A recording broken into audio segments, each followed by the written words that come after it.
রানীপাল গ্রামে যে ঘটনাটি ঘটেছে, স্কুলের ভিতরে মাস্টারমশাইরা মোবাইলে গেম খেলছিলেন। পাশের একটি পাতকুয়া রয়েছে, সেখানে গ্রামবাসীরা জানাতে গিয়েছিলেন যে পাশের পাতকুয়োতে বাচ্চাগুলো ঢুকে যাবে।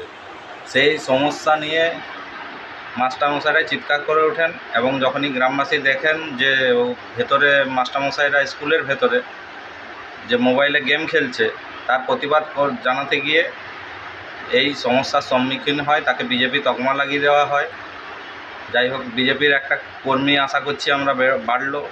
হ্যাঁ, তো সেই সব নানান সমস্যা এখন তৃণমূলীরা বিজেপির জুজু ও ভূত দেখা শুরু করেছে।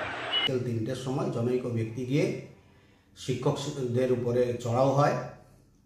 সে দাবি করে 3টের সময় বাচ্চারা খেলাধুলো করবে কেন, এই ধরনের ভাষ্য নিয়ে সে শিক্ষকদের উপরে চড়াও হয় এবং তাদের মারধর করে। ছাত্রছাত্রীরা প্যানিকড হয়ে যায়, তারা ভয়ে কান্নাকাটি করতে থাকে। এই অবস্থায় শিক্ষক শিক্ষিকারা সংশ্লিষ্ট এসআই ম্যাডামকে ফোন করে। এসআই ম্যাডাম থানায় খবর দেন।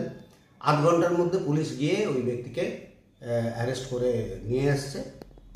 সম্ভবত এখনও জামবনি থানাতেই আছে। শিক্ষকরা মোটামুটি পিসফুলি আজকে স্কুল চালু করবে, অসুবিধা কিছু নেই। এটা কি যে মারধর করে যে বিজেপির নেতা কোনো? আমি পলিটিক্যাল নেচার নিয়ে বলবো না কিছু, তবে শুনছি এরকম যে ও একটা রাজনৈতিক দলের সদস্য। তো এখানে রাজনীতিটা বিষয় নয়, কিন্তু বিষয় হচ্ছে যেটা যে ছাত্রছাত্রীদেরকে শিক্ষক শিক্ষিকারা পড়াচ্ছেন, এই অবস্থায় কোনো গ্রামের লোকই গিয়ে সেখানে অযথা ডিস্টারবেন্স তৈরি করতে পারে না। তো সেক্ষেত্রে যা আইনানুগ ব্যবস্থা সেটা নেওয়া হবে। যদি কারোর কিছু বলার থাকে তাহলে সংশ্লিষ্ট অথরিটি, ওখানে এসআই রয়েছেন, তাকে ইনফর্ম করা যেতে পারত যে শিক্ষকরা স্কুল ছুটি করে চলে গেল বা ঠিকঠাক ক্লাস হচ্ছে না, বলার তো জায়গা আছে। এইভাবে সরাসরি গ্রামবাসী স্কুলের শিক্ষকদের উপরে